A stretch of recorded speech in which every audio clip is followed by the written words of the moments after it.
Welcome to the way of success. আশা করছি তোমরা সবাই ভালো আছো, আমরাও খুব ভালো আছি। তোমাদের প্রিপারেশনের কথাকে মাথায় রেখে আমরা তোমাদের সামনে তোমাদের জন্য নিয়ে এসেছি মে মাসের কারেন্ট অ্যাফেয়ার্স, যেখানে থাকছে তোমাদের জন্য খুবই গুরুত্বপূর্ণ কিছু কারেন্ট অ্যাফেয়ার্স, যেগুলো তোমাদের প্রিপারেশনকে আরো এগিয়ে নিয়ে যেতে এবং প্রিপারেশনকে আরো ভালো মাত্রায় ডেভেলপ করতে অনেকাংশে সাহায্য করবে। চলো দেখে নেওয়া যাক আজকের মে মাসের কারেন্ট অ্যাফেয়ার্স গুলো কি কি। প্রথম current affair, first night landing by IMF on Indian highway. Indian হাইওয়েতে প্রথম ল্যান্ডিং কিন্তু ইন্ডিয়ান এয়ারফোর্স থেকে করা হয়েছে এবং এটি করা হয়েছে কোথায়? এটা করা হয়েছে শাহজাহানপুর ডিস্ট্রিক্ট, উত্তরপ্রদেশে। এবং এই যে ফার্স্ট নাইট ল্যান্ডিং এটা কিন্তু হয়েছে 2 মেতে। এবং এখানে প্রথম যে বিষয়টাকে ফার্স্ট যে ইন্ডিয়ান ফাইটার জেট, সেইটা কিন্তু এই প্রথম রাত্রেবেলা কোনো হাইওয়েতে কিন্তু ল্যান্ডিং করানো হলো।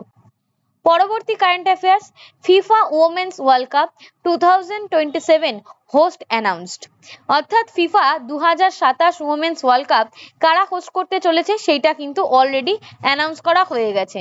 অ্যানাউন্স করতে চলেছে, এটা কিন্তু অনুষ্ঠিত হতে চলেছে ব্রাজিলে। এর আগে কিন্তু ব্রাজিলের আগে কিন্তু কোনো সাউথ আমেরিকান কান্ট্রি কিন্তু এই ফিফা ওমেন্স ওয়ার্ল্ড কাপ কিন্তু হোস্ট করেনি, ব্রাজিল কিন্তু প্রথম। এর আগে যে 9th এডিশনে যে ওমেন ওয়ার্ল্ড কাপ হয়েছিল, ফিফা ওয়ার্ল্ড কাপ, তাতে কিন্তু অস্ট্রেলিয়া এবং নিউজিল্যান্ড যৌথভাবে কিন্তু পারফর্ম করেছিল এবং স্পেন কিন্তু এতে জয়লাভ করে ইংল্যান্ডকে হারিয়ে। পরবর্তী current affairs, India Angola high level talks. India এবং অ্যাঙ্গোলার president, Indian prime minister Narendra Modi এবং অ্যাঙ্গোলান প্রেসিডেন্টের মধ্যে 3 মে নিউ দিল্লিতে কিন্তু একটা গুরুত্বপূর্ণ বৈঠক ইতিমধ্যে সংগঠিত হয়েছে। এরপরের কারেন্ট অ্যাফেয়ার্স যেটা কিন্তু খুবই ইম্পর্টেন্ট, এস্টিমেট কমিটি সম্পর্কিত। Estimate committee 2025-2026 appointed.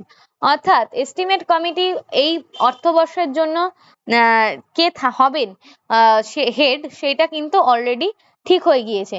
Lok Sabha speaker Om Birla কিন্তু অ্যাপয়েন্টেড করেছে বিজেপি এমপি সঞ্জয় জয়সওয়ালকে এই এস্টিমেট কমিটির প্রধান হিসেবে। পরবর্তী current affairs, world day for safety and healthy at work 2025। অর্থাৎ কর্মক্ষেত্রে একটা সেফটি এবং হেলদি একটা পরিবেশ বজায় রাখার উদ্দেশ্যে, একটা পরিবেশ বজায় রাখার জন্য কিন্তু এই দিনটাকে কিন্তু 28 এপ্রিল এই দিনটাকে কিন্তু পালন করা হয়েছে। এবং এখানে মেইনলি মাথায় রাখা হয়েছে যাতে কর্মক্ষেত্রে তাদের নিরাপত্তা তাদের সুনিশ্চিত হয়, তাদের সিকিউরিটি সুনিশ্চিত হয় এবং তাদের কাজের যে একটা সুস্থ পরিবেশ সেটা যাতে ম্যানেজড হয়। এর থিম কি ছিল? Revolutionising health and safety, the role of AI and digitalisation at work. এই থিমগুলো কিন্তু প্রতি বছর বছর এক একটা হয়, সুতরাং থিমগুলোতে কিন্তু তোমাদের একটু নজর রাখতে হবে। পরবর্তী current affairs, world malaria day 2025 India's commitment. India কিন্তু 25 এপ্রিল কিন্তু ওয়ার্ল্ড ম্যালেরিয়া ডে অলরেডি পালন করেছে এবং ইন্ডিয়ার বর্তমানে মূল লক্ষ্য হচ্ছে ভারতকে ম্যালেরিয়া মুক্ত করা এবং সেটা 2030 সালের মধ্যে। যেরকমটা আমরা বলতে পারি যে ভারত থেকে পোলিও রোগ সম্পূর্ণ পরিমাণে দূরীভূত হয়েছে, পোলিও রোগ আর ভারতে নেই, কারণ 2011 সালের পর সেন্ট্রালের রিপোর্ট অনুযায়ী কোনো পোলিও রোগী কিন্তু ভারতে আসেনি বা মানে ভারতে কোনো পেশেন্টকে কিন্তু দেখতে পাওয়া যায়নি। তাই আমরা বলতে পারি যে আমাদের ইন্ডিয়া পোলিও ফ্রি।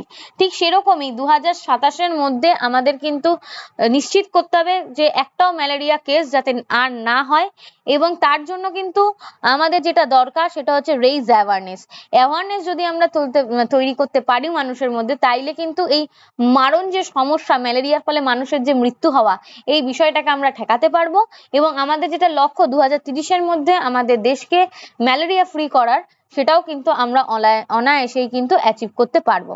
এর থিম কি? এই থিমটা একটু দেখে নেব। থিম হচ্ছে malaria ends with us, reinvents, reimagine and reignite. এইটা কিন্তু আমাদের main theme. DRDO achieves milestone in hypersonic technology.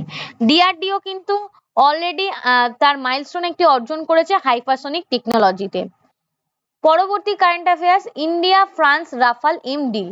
India এবং ফ্রান্স কিন্তু তাদের রাফাল নিয়ে যে ডিল সেটা কিন্তু তারা অলরেডি কিন্তু কমপ্লিট করে ফেলেছে। আমরা জানি এর আগেও ইন্ডিয়া ফ্রান্সের কাছ থেকে প্রচুর রাফাল কিনেছে এবং বর্তমানে অপারেশন সিন্দুর এবং আরো বিভিন্ন প্রতিরক্ষা ব্যবস্থা কে উন্নত করার জন্য আরো অনেক রকমের জেটস, অনেক রকমের ফাইটার প্লেন থেকে শুরু করে অনেক রিনোভেশন আনা হয়েছে ভারতের প্রতিরক্ষায়। এবং অপারেশন সিঁদুরেও আমরা দেখেছি যে কিভাবে রাফাল তার কাজ করেছে, তার খেলা দেখিয়েছে। ঠিক সেই কথাটাকে, তার সাকসেসফুলনেসকে মাথায় রেখেই কিন্তু আমরা আবার রাফালের সাথে কিন্তু একটা ডিল করেছি। সেখানে কিন্তু আমরা 26টা রাফাল ফাইটার জেট কিন্তু আবার কিনে নিতে চলেছি। এর মধ্যে 22টা হচ্ছে single seat carrier capable jets এবং 4টে হচ্ছে টুইন সিট ট্রেনার জেটস। পরবর্তী current affairs, Sayani Das first Indian women to cross the North Channel. Sayani Das হচ্ছেন প্রথম মহিলা যিনি নর্থ চ্যানেল কিন্তু ক্রস করেছেন। সায়নী দাসের পূর্বে কিন্তু এর আগে কেউ কিন্তু কোনো মহিলা হিসেবে কিন্তু এই নর্থ চ্যানেল কিন্তু ক্রস করেনি। United Nations world social report. United Nations কিন্তু তার ওয়ার্ল্ড সোশ্যাল রিপোর্ট কিন্তু জমা করেছে এবং এই ইউনাইটেড নেশনসের এই ওয়ার্ল্ড সোশ্যাল রিপোর্টের মেইন যে বিষয় ছিল সেটা হচ্ছে এক্সট্রিম যে পভার্টি বিগত 30 বছর ধরে রয়েছে সেটা কতটা রিডাকশন হয়েছে তার উপর বেস করে। পরবর্তী current affairs, Indian mixed double wins at WTT contender Tunis 2025। India কিন্তু দ্বৈতভাবে জয়লাভ করেছে ডব্লিউটিটি কন্টেন্ডার টুনিসে এবং এটা হয়েছে 22 থেকে 27 এপ্রিল টিউনিসিয়াতে। এই সমস্ত ক্ষেত্রে এই কোথায় হয়েছে, কোন স্থানে হয়েছে এবং কবে হয়েছে এগুলো একটু কিন্তু ভালোভাবে খেয়াল করতে হবে। তোমাদেরকে আমরা আগের ভিডিওতে জানিয়েছিলাম যে এই যে থিম জিনিসগুলো কিন্তু কারেন্ট অ্যাফেয়ার্সের ক্ষেত্রে এবং ডেট কি কোথায় হয়েছে এগুলো কিন্তু খুব ইম্পর্টেন্ট। পরীক্ষায় এই জায়গাগুলো থেকেও কিন্তু প্রচুর কোশ্চেন আসে এবং সেক্ষেত্রে একটা ভুল হয়ে যাওয়ার প্রবণতা কিন্তু থেকেই যায়। তাই এই জিনিসগুলোকে কিন্তু খুব ভালো করে লক্ষ্য করতে হবে, তাইলেই কিন্তু আমরা এগুলোকে অনায়াসে ঠিক করে ফেলতে পারবো। সেই সঙ্গে তোমরা জানো আমরা তোমাদের সাথে অলরেডি ফ্রি ক্লাস তোমাদের প্রিপারেশন চালিয়ে যাওয়ার জন্য আমরা এনেছি।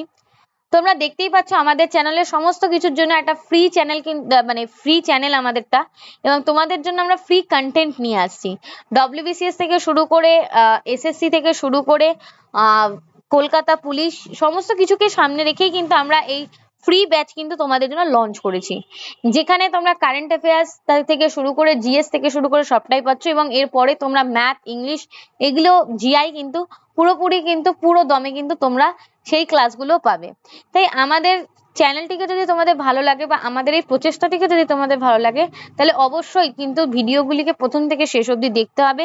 তার সাথে like comment share and subscribe কিন্তু মাস্ট।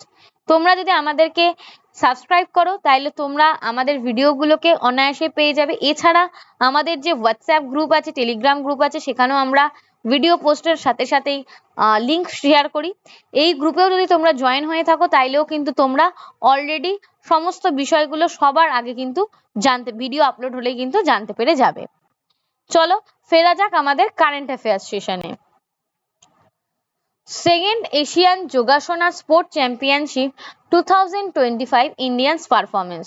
দ্বিতীয় যোগাসন স্পোর্টস চ্যাম্পিয়নশিপ 2025-এ ইন্ডিয়ার পারফরমেন্স কিন্তু উল্লেখযোগ্য। অলরেডি ইন্ডিয়া 87টি মেডেলে জয়লাভ করেছে, তার মধ্যে 83টি গোল্ড, 3টে সিলভার এবং 1টি ব্রোঞ্জ। কবে হয়েছে এই খেলাটি হয়েছে এপ্রিল 25 to 27 in 2025। কোথায় হয়েছে না Indira Gandhi sports complex, new দিল্লিতে।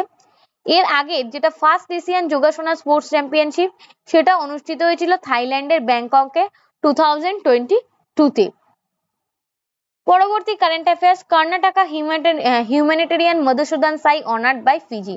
কর্ণাটকের একজন মানবাধিকার কর্মী তিনি কিন্তু মধুসূদন সাই অলরেডি ফিজি পুরস্কারে কিন্তু ভূষিত হয়েছে।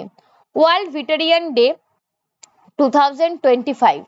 ওয়ার্ল্ড ভেটেরিয়ান ডে কিন্তু পালিত হয়েছে এপ্রিল 2025-এর 26 এপ্রিল এবং এর থিম ছিল অ্যানিম্যাল হেলথ টেক্স টিম, অর্থাৎ প্রাণীদের যে স্বাস্থ্য সেদিকেও কিন্তু আমাদের লক্ষ্য দিতে হবে। পরবর্তী current affairs, the Kashmiri shawl by Rosie Thomas. Rosie Thomas কিন্তু কাশ্মীরি শাল নিয়ে তার স্টোরি তৈরি করেছেন এবং এই স্টোরিটা মূলত কাশ্মীরের যে শালের যে একটা আভিজাত্য, তার যে একটা অ্যান্টিক যে তার একটা ব্যাপার রয়েছে, সেই বিষয়টিকে তুলে ধরাই কিন্তু ছিল এর মূল লক্ষ্য। পরবর্তী কারেন্ট অ্যাফেয়ার্স, পদ্ম অ্যাওয়ার্ড 2025 রবিচন্দ্র অশ্বিন অনার্ড। রবিচন্দ্র অশ্বিন কিন্তু পদ্ম অ্যাওয়ার্ডে ভূষিত হয়েছেন।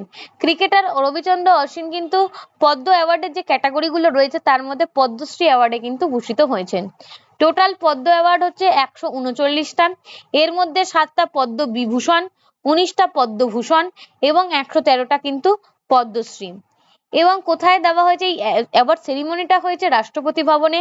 প্রেসিডেন্ট দ্রৌপদী মুর্মু কিন্তু এই অ্যাওয়ার্ডটি দিয়েছেন এবং 71টি ইন্ডিভিজুয়াল ফিল্ডে, মানে বিভিন্ন রকমের ফিল্ডে সাফল্য এবং কৃতিত্বের জন্য দেওয়া হয় এবং এর মধ্যে সব থেকে ইম্পর্টেন্ট যেগুলো ফিল্ডে দেওয়া হয় সেটা হচ্ছে music, literature, medicine, sports and industry. পরবর্তী current affairs, passing of renowned historian doctor MGS Narayan. প্রখ্যাত ঐতিহাসিক MGS নারায়ণের জীবনাবসান ঘটেছে। বৈভব সূর্যবংশীর রেকর্ড ব্রেকিং IPL সেঞ্চুরি। আমরা সবাই জানি বৈভব সূর্যবংশী একটি 14 বছরের ছোট্ট বাচ্চা ছেলে, যে কিন্তু রাজস্থান রয়্যালসের হয়ে খেলছে এবং IPL এ কিন্তু তিনি রেকর্ড ব্রেকিং সেঞ্চুরি ইতিমধ্যে করে ফেলেছেন। Kamla Persad Bissessar to become prime minister of Trinidad and Tobago. এখান থেকে আমাদের বেশি কিছু জানার দরকার নেই। কমলা প্রসাদ বিশ্বেশ্বর, এনার এই নামটা আমাদের জানাটা খুব দরকার এবং সেই সঙ্গে তিনি কোথাকার প্রাইম মিনিস্টার হিসেবে নিয়োগ হয়ে মানে নির্বাচিত হয়েছেন সেটা একটু জেনে রাখতে হবে, যে ত্রিনিদাদ এবং টোবাগোতে। India's navy test fires MRCM air defence system. আমরা জানি যে ইতিমধ্যে অপারেশন সিঁদুর ঘটে গিয়েছে এবং এই অপারেশন সিঁদুরের সময় আমাদের বায়ুসেনা এবং আমাদের নৌসেনা প্রত্যেকেই প্রচুর মহড়া প্র্যাকটিস করেছে এবং সেই রকমই ক্ষেত্রে ইন্ডিয়ান নেভি কিন্তু তার যে টেস্ট ফায়ার্স এমআরসিএম, যেটা একটা এয়ার ডিফেন্স সিস্টেম, আরাবিয়ান সিতে কিন্তু INS সুরাটের মাধ্যমে তারা কিন্তু টেস্ট করে নিয়েছে। তারা কিন্তু তাদের টেস্ট ড্রাইভ কিন্তু একদম কমপ্লিট করে নিয়েছে। পরবর্তী current affairs, prime minister Mark Carney wins 4th term in Canada. কানাডাতে চতুর্থবারের জন্য কিন্তু প্রাইম মিনিস্টার হয়েছে মার্ক কার্নে। পরবর্তী current affairs, India's first foundational large language model development. India কিন্তু বেঙ্গালুরু বেসড একটা স্টার্টআপ কোম্পানি সার্ভাম AI, তার মাধ্যমে কিন্তু ভারতের যে ইন্ডিয়া AI মিশনের এর যে ফার্স্ট LLM ডেভেলপমেন্ট সেটা কিন্তু ভারত কিন্তু অলরেডি কমপ্লিট করে ফেলেছে। পরবর্তী current affairs, Delhi government's Ayushman Vay Vandana scheme for elderly. এই স্কিমগুলোর দিকে একটু খুব ভালো করে নজর রাখতে হবে। প্রতি সময় বা প্রতি মাসে বা কিছু কিছু মাসে রাজ্য সরকার এবং কেন্দ্র সরকার অনেক রকমের স্কিম আনে বা অন্য স্টেটও অনেক স্কিম আনে। সেই স্কিমগুলো কিন্তু পরীক্ষার জন্য খুব ইম্পর্টেন্ট। এই স্কিম থেকে কিন্তু পরীক্ষায় প্রচুর কোশ্চেন আসে। তাই এরকমই একটা স্কিম ইতিমধ্যে দিল্লি গভর্নমেন্ট লঞ্চ করেছে।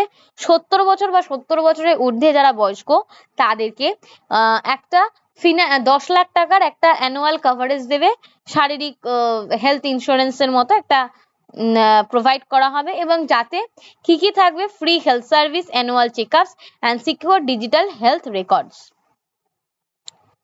পরবর্তী current affairs, passing of renowned Malayalam film maker Shaji N Karun. Shaji N কারণ তিনি একজন মালায়ালাম ফিল্ম মেকার ছিলেন। তিনি খুব সম্প্রতি তার জীবনাবসান ঘটেছে। PM Narendra Modi at YUGM innovation conclave at new Delhi. PM Narendra Modi participate করেছেন YUGM ইনোভেশন কনক্লেভ নিউ দিল্লিতে। এর মেইন লক্ষ্য ছিল transforming India's innovation in ecosystem. পরবর্তী current affairs, Sachet app by NDMA for public safety. একটু আগে যেমন তোমাদের বললাম যে স্কিমগুলো সম্পর্কে আমাদের খুব সজাগ থাকতে হয়, সেই রকমই কোন অ্যাপ লঞ্চ করলো সেই বিষয়ে কিন্তু আমাদের একটু নজর রাখতে হয়। বর্তমানে যেহেতু আমরা ডিজিটাল ইন্ডিয়ার দিকে এগিয়েছি এবং আমরা অনেকটাই ডিজিটালাইজড হয়েছি, সেই কারণে কিন্তু এই অ্যাপ কিন্তু এখন প্রচুর পরিমাণে গভর্নমেন্ট থেকে কিন্তু লঞ্চ করা হচ্ছে। সেই রকমই একটা অ্যাপ লঞ্চ করা হচ্ছে যার নাম হচ্ছে সচেত অ্যাপ। যেটা national disaster management authority launch করেছেন এবং প্রমোটেড হয়েছে প্রাইম মিনিস্টার নরেন্দ্র মোদীর মাধ্যমে। এর মেইন লক্ষ্য হলো সাধারণ মানুষের মধ্যে সচেতনতা সৃষ্টি করা কিসের উপর, যে ন্যাচারাল যে ডিজাস্টার বা ন্যাচারাল ক্যালামিটি যেগুলো আছে, যেমন বন্যা, সাইক্লোন, সুনামি, ভূমিধস, তারপর হচ্ছে বনে আগুন লেগে যাওয়ার যে ফরেস্ট ফায়ারের মতো যে ব্যাপার, অর্থাৎ দাবানল, তারপর ঝড়, তারপর বজ্রপাত, এই সমস্ত বিষয়গুলো সম্পর্কে তাদেরকে সজাগ করার জন্য কিন্তু এই অ্যাপটা লঞ্চ করা হয়েছে। 26 এশিয়ান গেমস হাইলাইটস। 26 এশিয়ান গেমে কিন্তু বর্তমানে ক্রিকেট কিন্তু 2026-এ কিন্তু এশিয়ান গেমে অ্যাজ এ স্পোর্টস পার্ট নিতে চলেছে। এছাড়াও মিক্সড মার্শাল আর্টস কিন্তু এই 2026-এ কিন্তু ডেবিউ করতে চলেছে এবং এটা হোস্ট করতে চলেছে কিন্তু আইচি অ্যান্ড নাগোয়া, জাপান। পরবর্তী current affairs, RBI launch Prabha portal on 1 May 2025। RBI কিন্তু প্রভা বলে একটি পোর্টাল কিন্তু লঞ্চ করেছে। এই পোর্টালটা হচ্ছে পোর্টালের ফুল ফর্ম হচ্ছে platform for regulatory application validation and authorisation. এর এইম কি ছিল? এর এইম ছিল streamline transparent trackable process for RBI regulatory approvals. এইটা ছিল হচ্ছে এর এইমস। এই এইমটা, এই লক্ষ্যটা একটু দেখে রাখবে। পরবর্তী current affairs, Khunying Patama Leeswadtrakul elected 20th president of BWF. BW হচ্ছে ব্যাডমিন্টন ওয়ার্ল্ড ফেডারেশন। এই ব্যাডমিন্টন ওয়ার্ল্ড ফেডারেশনের হেডকোয়ার্টার হচ্ছে কুয়ালালামপুর, মালয়েশিয়া, এবং এর বর্তমান প্রেসিডেন্ট হিসেবে কিন্তু ইনি নিয়োজিত হয়েছেন এবং ইনি 20th president. Madhya Pradesh implements AI based real time forest alert system. Madhya Pradesh government কিন্তু এই প্রথম AI based real time forest alert system একটি লঞ্চ করেছে এবং এটা কিন্তু খুব সাকসেসফুলি তারা লঞ্চ করতে পেরেছে, এবং যাতে forest degradation, land use exchange এবং ল্যান্ড এনক্রচমেন্ট, এই বিষয়গুলো যাতে এর মাধ্যমে ডিটেক্ট করা যায় সেটাকে সামনে রেখেছে। পরবর্তী current affairs, reconstitution of National Security Advisory Board NSAB and appointment of Alok Joshi. National security advisory বোর্ডে অ্যাপয়েন্টমেন্ট পেয়েছেন অলোক যোশী, যিনি প্রাক্তন র চিফ ছিলেন এবং 13 এপ্রিল 2025-এ তিনি কিন্তু আবার তিনি অ্যাপয়েন্টমেন্ট পেয়েছেন। পরবর্তী current affairs, justice Bhushan Ramkrishna Gavai appointed 52 chief justice of India. Droupadi Murmu justice Bhushan Ramkrishna গাভাইকে বর্তমান চিফ জাস্টিস অফ ইন্ডিয়া হিসেবে নির্বাচন করেছেন। তিনি হচ্ছেন 52তম চিফ জাস্টিস। এর আগে ছিলেন সঞ্জীব খান্না, যিনি 51 চিফ জাস্টিস অফ ইন্ডিয়া ছিলেন এবং মে 13, 2025-এ তিনি অবসর গ্রহণ করেছেন এবং বর্তমানে জাস্টিস গাভাই কিন্তু তার কার্যভার সামলাচ্ছেন। পরবর্তী current affairs, 155th birth anniversary of দাদা সাহেব Phalke, father of Indian cinema. দাদা সাহেব ফালকে হচ্ছে ইন্ডিয়ান সিনেমার ফাদার বলা হয়, তাকে জনক বলা হয়। সেই কারণে সিনেমা ক্ষেত্রে বা বিনোদন জগতে বিশাল একটা সম্মান হিসেবে দাদা সাহেব ফালকে পুরস্কারকে দেখা হয়। অর্থাৎ সিনেমা জগতে বা বিনোদন জগতে বিশেষ কৃতিত্ব অর্জনের জন্য বা বিশেষ কৃতিত্বকে সম্মান প্রদর্শনের জন্য এই পুরস্কারে কিন্তু ভূষিত করা হয়ে থাকে এবং ইতিমধ্যে দাদা সাহেব ফালকে কিন্তু 155th বার্থ অ্যানিভার্সারি কিন্তু পালন করা হয়েছে। এই ছিল আজকে তোমাদের জন্য মে মাসের কারেন্ট অ্যাফেয়ার্স এর একটা পার্ট। এর পরবর্তীতে আরো তোমাদের জন্য দুটি পার্ট সম্ভবত আসবে, সম্ভবত কি আসবেই। যদি ভিডিওটি তোমাদের ভালো লাগে তাহলে এই ভিডিওটি তোমরা প্রথম থেকে শেষ অবধি দেখো এবং তোমাদের প্রিপারেশন চালিয়ে নিয়ে যাও। এবং আমাদের ভিডিওগুলি যদি তোমাদের ভালো লাগে, আমাদের ফ্রি ব্যাচের সেশনটাকে আরো ভাবে যদি তোমরা উৎসাহ দাও, তাহলে আমরা তোমাদের কাছ থেকে খুবই ইন্সপায়ার্ড হব। তার জন্য ভিডিওগুলিকে যেমন প্রথম থেকে শেষ অবধি দেখতে হবে, তোমাদের বন্ধুদের সাথে শেয়ার করতে হবে এবং like, comment, subscribe and share কিন্তু মাস্ট। চলো দেখা হচ্ছে নেক্সট ভিডিওতে। আজকের জন্য এইটুকুই।